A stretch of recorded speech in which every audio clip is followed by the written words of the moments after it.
Millions have put their trust in you. And as you told the nation yesterday, you have felt the providential hand of a loving God. In the name of our God, I ask you to have mercy upon the people in our country who are scared now. There are gay, lesbian, and transgender children in Democratic, Republican, and independent families, some who fear for their lives.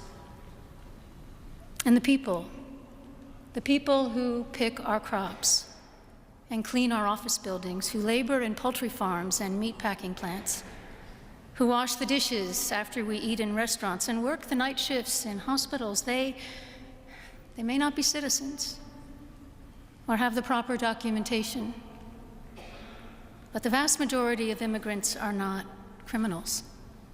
They pay taxes and are good neighbors. They are faithful members of our churches and mosques, synagogues, wadara, and temples. I ask you to have mercy, Mr. President, on those in our communities whose children fear that their parents will be taken away, and that you help those who are fleeing war zones and persecution in their own lands to find compassion and welcome here. Our God teaches us that we are to be merciful to the stranger, for we were all once strangers in this land. May God grant us the strength and courage to honor the dignity of every human being, to speak the truth to one another in love, and walk humbly with each other and our God for the good of all people in this nation and the world. Amen. Oh, hell has frozen over, baby. What do you think, Brett? I think she's my new favorite person. She's my new favorite bishop. Let's put it that way. She is definitely my new favorite bishop. The look on their face, like, how dare you? How dare you, tell us that God, wants all people to be treated with dignity because he made them all? How dare, who the hell? And, it's just the look on everybody's face, behind. Why would they go to an Episcopalian church with a female bishop who is known to them, unless they wanted to pick a fight? I mean, I don't know. I thought maybe there was a little hope in there that they were really looking for, some biblical guidance in their quest to rule the world. I don't know what I expect. But this happened yesterday. I forgot to play it, and I think that everybody should know that they went to church. They were looking for, I guess, what everybody looks for in church: salvation, guidance, clarity on why am I here? Is there something bigger than myself? If there is, what is it?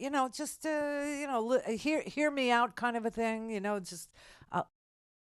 But hell froze over. I mean, literally, hell froze over because she actually took the opportunity to show fortitude, bravery, whatever you want to call it, courage, above and beyond the call of her duty, which is basically to save souls, I guess. I don't know. I'm Jewish. We're chosen. We don't have to go through all this rigmarole, just so you know.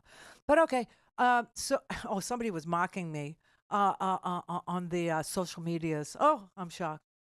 Saying, this Jew, I mean, he almost called me a Jew bitch, but, whatever, from Florida thinks she knows how that Donald Trump will not get into heaven. Of course I know. Of course I do. And I'll tell you this right now.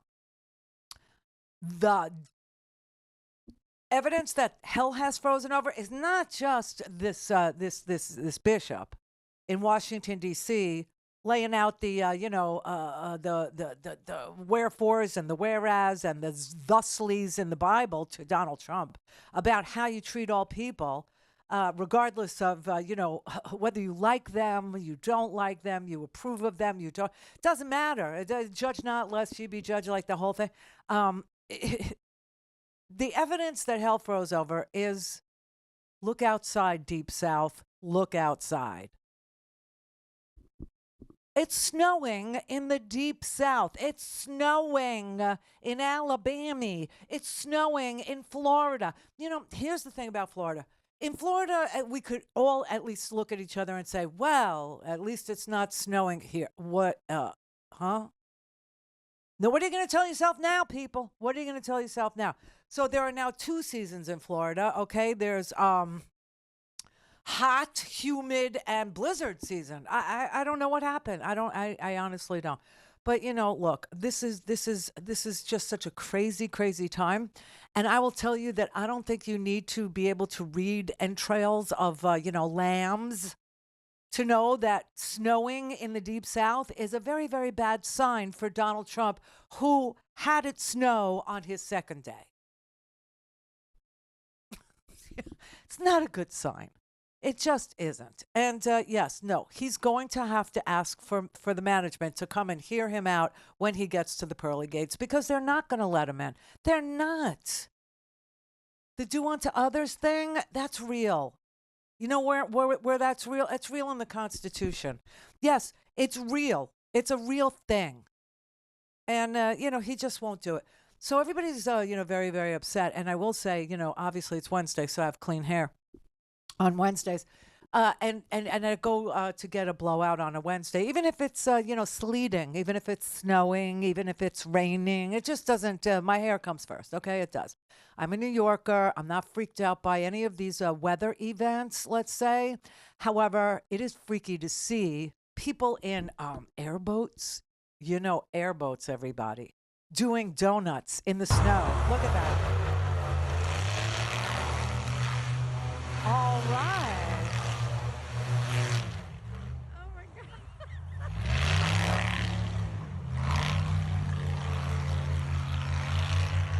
Hey, how about a hand, everybody, for Florida, man? How about that? That looks like a lot of fun. I'm not going to lie.